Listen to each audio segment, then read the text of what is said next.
1978 दिल्ली की एक सुनसान सड़क, भारी बारिश और दो मासूम बच्चे जो अपनी मंजिल से कुछ ही कदम दूर थे, पर वो कभी अपनी मंजिल पर पहुंचे ही नहीं।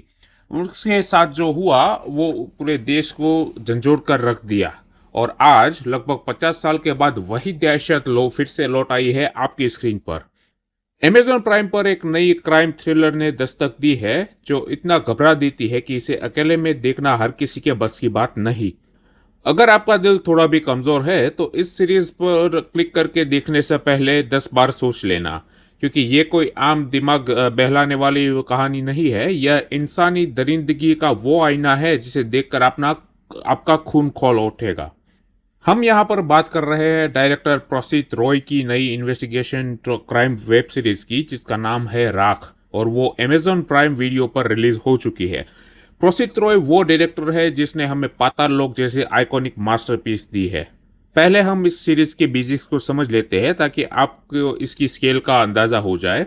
तो ये सीरीज टोटल 8 एपिसोड में बनी हुई है, जहां हर एपिसोड 40 से 50 मिनट का लंबा है।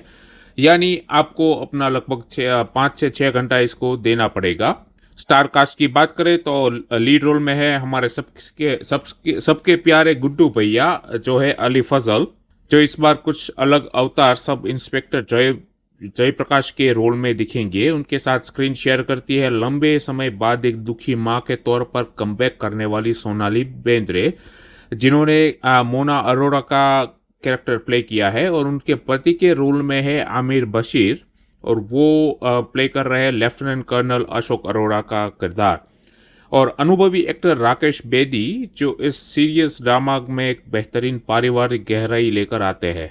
आईएमडीबी पर आते ही इस सीरीज को जनता और क्रिटिक्स का बेहतरीन रिस्पॉन्स मिला है, जहां इसका कंटेंट स्कोर 8.2 आउट ऑफ 10 चल रहा है, जो कि बहुत ही अच्छी बात है। अब आते हैं इसकी कहानी पर बिना किसी स्पॉइलर के। तो ये सीरीज कोई काल्पनिक नहीं है, बल्कि ये डार्क सिनेमेटिक रिलेटिंग इंडिया के सबसे खौफनाक और कुख्यात 1978 के रंगा बिल्ला केस की है। कहानी शुरू होती है 1970s के दशक के आखिरी में, जो दिल्ली में है, और दो मासूम भाई बहन सुमन और साहिल अपने घर से ऑल इंडिया रेडियो के एक प्रोग्राम में हिस्सा लेने के लिए निकलते हैं।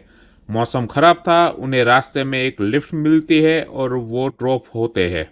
उसके बाद वो गायब हो जाते हैं। जब उनके माता पिता रेडियो पर आते हैं तो उन्हें अपनी बेटी की जगह किसी और की आवाज़ सुनाई देती है, और तब शुरू होती है एक बाप की तड़प और पूरी दिल्ली पुलिस की सबसे बड़ी खोज। अली फजल यानी इंस्पेक्टर जयप्रकाश इस केस के आधार है।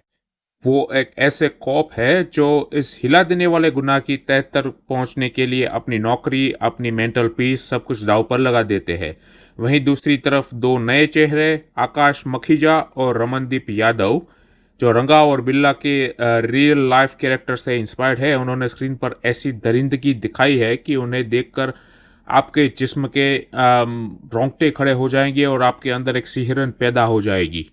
कहानी एक देशव्यापी मैन हंट में बदल जाती है, जहां सिस्टम की ठंडक, पुलिस की लापरवाही और उन अपराधियों की दिमागी बीमारी को लेयर बाय लेयर खोला जाता है। पब्लिक और क्रिटिक्स के बीच में इस शो को लेकर दो बड़े कैंप बन चुके हैं। करण जौहर जैसे बड़े फिल्म मेकर्स ने इसे गट रीचिंग और डिजास्टरिंग ब्रिलियंट कहा है। उनका कहना है कि एक पेरेंट के तौर पर यह शो आपको अंदर से हिला कर रख देगा। क्रिटिक्स का मानना है कि सोनाली बेंद्रे और आमिर बशीर ने एक ऐसे माता पिता के दुख को स्क्रीन पर उतारा है जिसे देखा नहीं जाता। जब आमिर बशीर का कैरेक्टर अपने बच्चों की हालत देखकर चीखता है तो आपकी आंखों से आंसू रुकेंगे नहीं। सोनाली बेंद्रे का वो इनकार का दौर, जहां वो मानने को तैयार ही नहीं है कि उनके बच्चे अब इस दुनिया में नहीं रहे हैं, उनकी खामोशी उनके डायलॉग से ज्यादा तेजी से छुपती है। हालांकि कई क्रिटिक्स को इस शो की पेसिंग जो है वो कई एपिसोड में थोड़ी ढीली नजर आ रही है। कुछ जगह पर डायरेक्टर ने मोरल डिलेमास को थोड़ा ओवर एक्सप्लेन करने की कोशिश की है, जो शायद थोड़ा और क्रिस्प हो सकता था। पर इसका वो 8वां एपिसोड यानी फिनाले है, वो आपको इतना बड़ा इमोशनल पे ऑफ देता है कि आपकी सारी शिकायतें खत्म हो जाएगी। तो फाइनल वर्डिक्ट क्या है? क्या ये आपको देखनी चाहिए या नहीं? मेरा जवाब है बिल्कुल देखनी चाहिए। अगर आपको रॉ, ग्रिटी और real life crime procedure drama पसंद है जो बिना किसी फालतू के मसाले और सीधे सच पर आती है, तो यह इस साल की सबसे बेहतरीन OTT कंटेंट हो सकती है। परफॉर्मेंस के मामले में अली फजल ने अपने करियर की बेस्ट एक्टिंग दी है। उनका गुस्सा, उनका हेल्पलेस होना एकदम रियल लगता है। अगर मुझे इस वेब सीरीज को रेटिंग देनी हो तो इसकी थोड़ी धीमी पेसिंग और एडिटिंग को ध्यान में रखते हुए, पर इसकी सॉलिड एक्टिंग और इमोशनल एग्जीक्यूशन के लिए मैं इस वेब सीरीज को दूंगा 4 स्टार आउट ऑफ 5। अब आप मुझे कमेंट सेक्शन में बताओ, क्या आपने अली फजल और सोनाली बेंद्रे की ये हिला देने वाली सीरीज देख ली है या नहीं? अगर देखी है तो आपको कैसी लगी, और अगर नहीं देखी है तो इस वीडियो को देखने के बाद क्या आप प्लान कर रहे हैं अपने 4-5 घंटे इसे देने के लिए या नहीं? हमें कमेंट्स में ज़रूर बताएं और बिना सब्सक्राइब किए मत जाना दोस्तों, क्योंकि सिनेमा के हर बड़े सच को जानने के लिए और उन मूवीज़ और वेब सीरीज़ को देखने से पहले ये चैनल ज़रूर एक बार चेक कर लीजिएगा। हम मिलेंगे नए रिव्यू के साथ, तब तक के लिए टेक केयर, जय हिंद।